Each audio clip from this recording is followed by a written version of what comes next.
کہ کسی جائز کام کا فیصلہ لینا ہو تو باپ کس کی مانے، بیٹی کی مانے یا بھائی بہن کی؟ دیکھیں نہ بیٹی کی مانے نہ بھائی بہن کی، اصلاً تو اللہ اس کے رسول کی مانے۔ اصل مسئلہ یہ ہوتا ہے، پہلی بات یہ کہ آپ جس کام کو جائز کہہ رہے ہیں ہو سکتا ہے وہ آپ کو کنفرم پتہ ہو، لیکن بہتر ہوتا ہے کہ اگر کوئی ایسا کام ہو کہ جس میں اس طرح رائے لینی پڑ جائے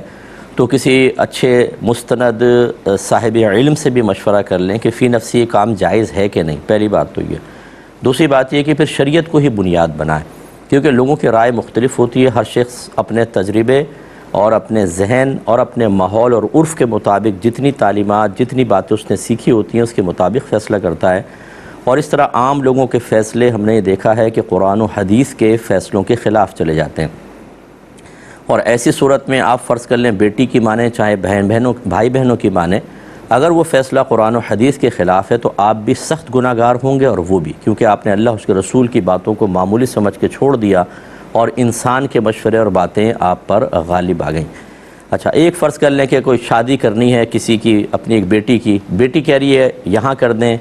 اور بھائی بہن کہہ رہے ہیں یہاں کر دیں۔ اس طرح کے جو معاملات ہوتے ہیں کہ جس میں شرعی تعلیم ضروری نہیں ہوتی ہے، بلکہ یعنی شرعی تعلیم اس لحاظ سے تو ضروری ہے کہ وہ صحیح العقیدہ ہونا چاہیے، اعلانیہ طور پہ کوئی ایسے خطرناک قسم کے گناہوں میں ملوث نہ ہو جو شریعت کے تھوڑے بہت مطالبے ہیں، لیکن ایک یہ ہے کہ یہ خاندان یہ بھی اچھا ہے یہ بھی اچھا ہے، کس کے طرف جانا چاہیے۔ اس طرح کے اگر کوئی معاملات ہوں تو پھر یاد رکھیں نہ بیٹی کا حق زیادہ ہے نہ بھائی بہنوں کا، بلکہ باپ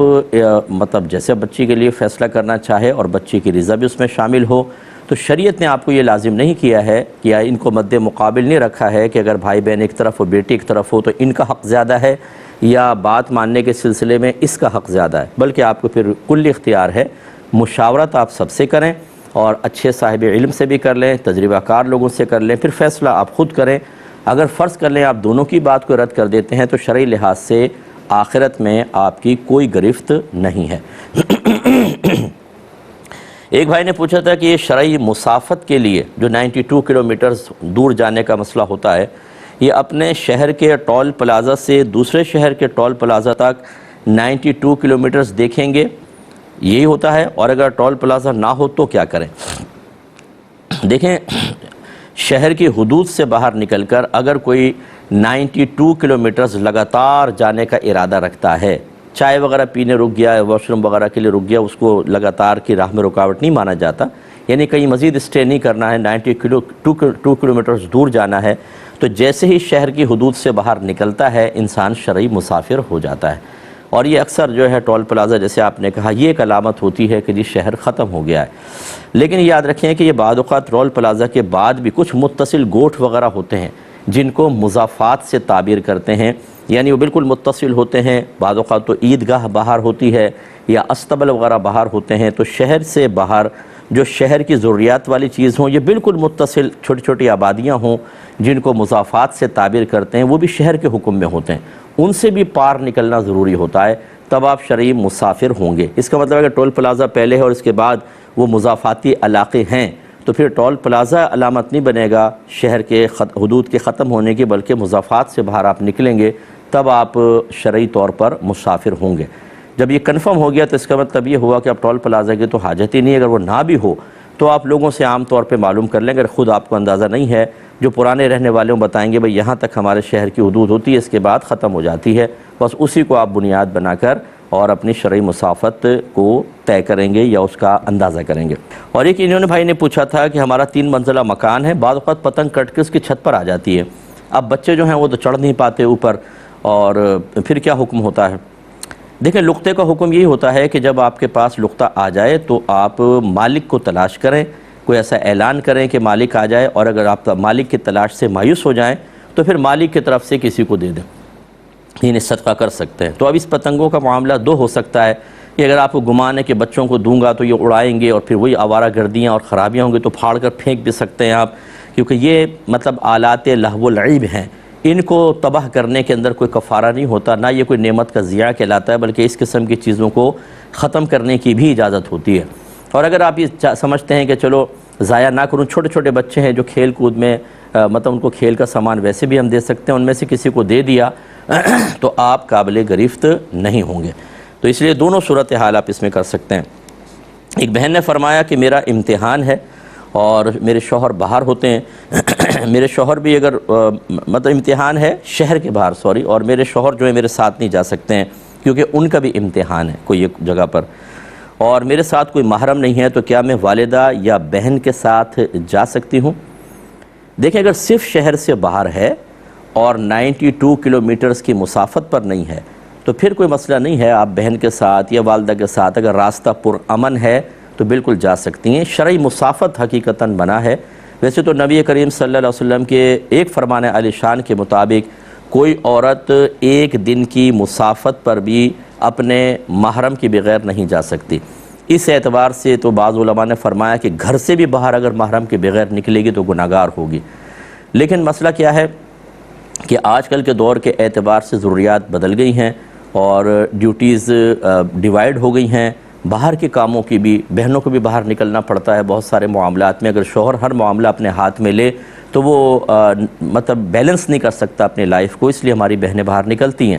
تو یہ تو خیر قول اس کو بزرگان دین نے یہی فرمایا کہ اگر امینہ عورتیں ہیں تو شہر میں آپ ان کے ساتھ باہر جا سکتی ہیں۔ اسی طریقے سے جو آگے شرعی مسافت کا معاملہ ہے وہ 92 کلومیٹرز کا ہے، اگر اس سے پہلے جانا ہو تو حقیقتاً وہ شرعی مسافرہ آپ نہیں ہیں، اور نبی کریم صلی اللہ علیہ وسلم نے جو سفر کرنے منع کیا اس حدیث کے تحت یہ چیز آتی ہی نہیں ہے، لہٰذا پھر آپ اپنے پرامن طریقے سے جا سکتی ہیں۔ ہاں اگر دوسرے شہر کے اندر ہو مثال کے طور پہ کم از کم 92 کلومیٹرز دور جانے کا، پھر اس امتحان کی امپورٹنس پر نگاہ رکھیں گے۔ اگر وہ آپ کی لائف کے لیے انتہائی ضروری ہے، اگر اس کی نہ دینے کی وجہ سے کوئی شدید نقصان کا اندیشہ ہے تو اللہ تعالیٰ معاف فرمانے والا ہے۔ پھر آپ والدہ کے ساتھ بہن کے ساتھ تو نہ جائیں، والدہ کے ساتھ جائیں، بہن ویسی ینگ ہوں گی یا بڑی بہن ہیں اوور ایج ہیں تو چلو پھر چل جائے گا، لیکن والدہ کے ساتھ انسب ہے اور راستہ پرامن ہونا چاہیے تو پھر آپ جا سکتی ہیں۔ لیکن اگر امتحان اتنا امپورٹنٹ نہیں ہے، صرف یہ ہے کہ چلو ڈگری آ جائے گی، استعمال کرنی ہے نہیں، یا مستحب ہے کہ مطلب یہ کر لوں گے تو چلو کام مل جائے گا، اور کام کوئی آپ کے لیے اتنا امپورٹنٹ نہیں ہے، شوہر کی سیلری وغیرہ اچھی ہے تو پھر اس سے روکا جائے گا، دوسرے شہر میں بغیر محرم کے آپ نہیں جائیں گی۔ کہ اذان ہو رہی تھی، میں نے کسی کو سلام کیا، انہوں نے جواب نہیں دیا، اور بعد میں کہا کہ جب اذان ہو رہی ہو تو سلام کا جواب نہیں دیا جاتا، کیا حکم شرع ہوگا؟ دیکھیں اتنی اسٹرکٹلی کوئی اس میں منع نہیں ہوتا، بالکل آپ سلام کا جواب دے سکتے ہیں۔ اب اگر اذان کا جواب دے رہے ہیں تو قولی جواب دینا مستحب ہوتا ہے اذان کا، اگر آپ نہیں بھی دیں گے تو گناہگار نہیں ہوں گے، اور عملی یا فعلی جواب واجب ہوتا ہے مرد کے لیے کہ وہ مسجد میں جائے جماعت سے۔ اور اذان کے بیچ میں اگر کوئی ضروری گفتگو ہے بالکل آپ کر سکتے ہیں۔ یہ ضرور ہے اذان کے بیچ میں یعنی باتیں کرنا کوئی منع نہیں ہوتا، کوئی بات کرنا، اور ضروری بات تو بالکل ہی منع نہیں ہوتی، ہاں اس کو خاموشی سے سننا ایک ادب ضرور ہے، ٹھیک ہے، ادب سے سننا چاہیے، اور اس کے اندر وجوب نہیں ہوتا کہ بالکل واجب ہے کہ آپ سنیں، ادب اور احترام یہ ہے کہ بالکل آپ سنیں۔ اور خاص طور پہ اگر اذان ایسی ہے جو مطلب لحن کے ساتھ ہے، اس میں تجوید کے قواعد کا لحاظ ہی نہیں ہو رہا، ایسی اذان تو اذان ہی نہیں ہوتی، نہ اس کو سننا جائز اور نہ اس کا جواب وغیرہ کوئی دیا جائے، نہ اس کا ادب اور احترام کیا جائے۔ تو بہت ساری اس میں تفصیل ہوتی ہے، اب وہ کون سی اذان ہو رہی تھی۔ اچھا اسی طریقے سے ایک وقت میں کئی اذانیں ہوتی ہیں،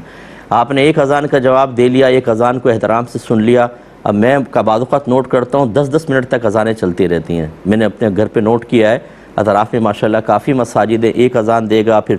4 منٹ بعد دوسرا دے گا، پھر اس کو اتنا لمبا لے کے جاتا ہے کہ اتنے پھر اور ہو کر 12 منٹ اذان چلتی رہتی ہے۔ تو شریعت یہ تو نہیں کہتی کہ آپ جب تک تمام اذانیں منقطع نہ ہو جائیں، جن کی آواز کان تک آ رہی ہے بالکل ساکت بیٹھے رہیں، کوئی بات نہ کریں، آپ نے ایک اذان کا جواب دے دیا ٹھیک ہے۔ تو اس لیے خلاصہ کلام یہ ہوا کہ اس کا اتنا کچھ سختی کا حکم نہیں ہے، اگر آپ اذان کے دوران جواب دینا چاہیں دے سکتے ہیں، اور خصوصاً اگر کسی کے ناراضگی کا اندیشہ ہو، خصوصاً اگر کوئی معظم دینی ہو، کوئی عالم ہیں، کوئی مفتی صاحب ہیں، کوئی مجتہد ہیں، ہو سکتا ہے ان کے نزدیک وہ اذان ٹھیک نہ ہو، وہ آپ کو سلام کریں اور آپ ان کو اس لیے جواب نہ دیں جی اذان کے بیچ میں جواب نہیں دینا چاہیے، تو آپ نے تو ایک طریقے سے ان کے لیے تحقیری پہلو نکال دیا کہ آپ زیادہ صاحب تقوی ہیں، آپ زیادہ سمجھنے والے ہیں، یہ بے عمل ہے، سلام کر رہے ہیں ہم جواب کیوں دیں۔ اس سے تو اور جو سننے والے ہوں گے وہ ان کے بارے میں منفی تصور رکھیں گے کہ یہ کتنا متقی ہے، دیکھو اذان کے بیچ میں جواب نہیں دے رہا اور یہ عالم ہونے کے باوجود سلام کر رہے ہیں۔ حالانکہ اگر وہ باعمل ہے تو اس کو حسن ظن قائم رکھنا چاہیے تھا کہ ان کا اذان کے بیچ میں سلام کرنا